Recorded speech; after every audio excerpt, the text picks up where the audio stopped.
कभी कभी सिनेमा सिर्फ पर्दे पर नहीं, पर्दे के पीछे भी लिखा जाता है, खून, पसीने और पागलपन से। और इसका सबसे बड़ा सबूत है कांतारा, जो 2022 में आई। इस फिल्म का क्लाइमैक्स सीन, जिसे लाखों लोगों की सांसें रोक दी थी, वो 20 मिनट का सीक्वेंस, जिसे देखकर हर किसी की आंखें फटी की फटी रह गई थी। इतना रॉ, इतना रियल और इतना रिस्की एक्शन भारतीय सिनेमा में शायद ही पहले कभी बना हो। ये कहानी है उस जुनून की, उस जिद की और उस इंसान की जिसने असंभव को संभव बना दिया। उस इंसान का नाम ऋषभ शेट्टी, एक्टर भी, डायरेक्टर भी और सबसे बढ़कर एक जिद्दी क्रिएटर। क्लाइमैक्स सीन में 200 गुंडों और 100 गांववालों की भिड़ंत दिखाई गई थी, पर खास बात यह थी ये सब कुछ रियल था। ऋषभ शेट्टी ने साफ साफ कहा था कि पोस्ट प्रोडक्शन में कोई वीएफएक्स यूज नहीं करना है। पूरा सीक्वेंस फायर एलिमेंट पर बेस्ड था। Real petrol bomb, real power, rods, real dust bombs. जो स्क्रीन पर दिखा असल में सेट पर वही हुआ था। और सबसे बड़ी बात, गांव वालों का किरदार निभा रहे थे असली गांव वाले, क्योंकि ऋषभ का मानना था कि अगर कहानी गांव की है तो जंग भी गांव की होनी चाहिए। इसीलिए स्टंट टीम ने उन्हें ट्रेनिंग दी थी और हर शॉट के लिए दिन रात रिहर्सल चली, तब जाकर वो इंटेंस रियलिज्म कैमरे में कैद हुआ।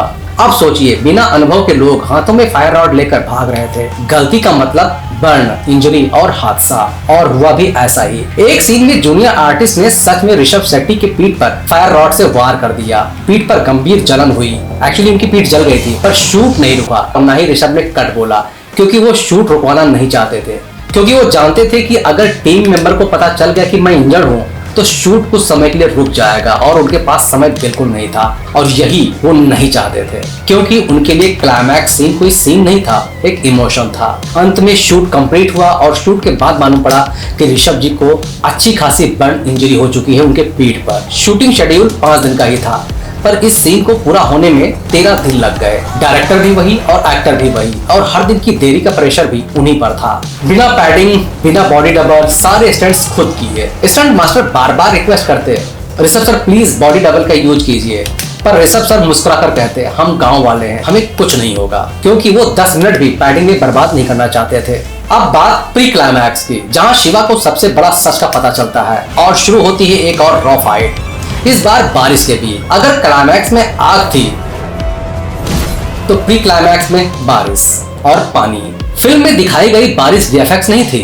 ऋषभ शेट्टी का आदेश था, अगर क्लाइमैक्स का एलिमेंट आग था तो प्री क्लाइमैक्स का एलिमेंट पानी।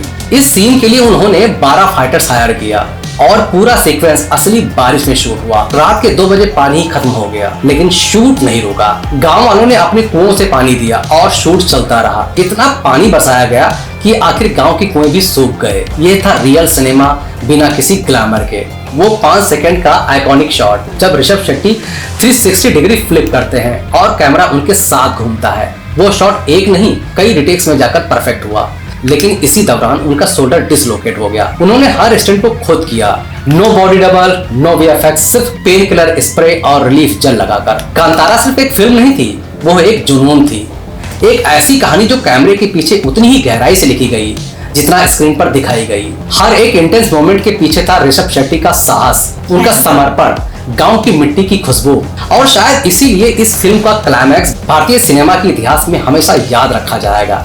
अगर आपने कांतारा चैप्टर 1 बीटीएस नहीं देखा है तो स्क्रीन पर आ रहे थंबनेल पर क्लिक कीजिए और उस पागलपन को खुद महसूस कीजिए। इस कहानी को आखिर तक सुनने के लिए बहुत बहुत धन्यवाद, तहे दिल से शुक्रिया, क्योंकि असली सिनेमा सिर्फ देखा नहीं जाता, महसूस किया जाता है। मिलते हैं एक नए वीडियो में एक नए फिल्म के साथ, तब तक बाय बाय, टेक केयर।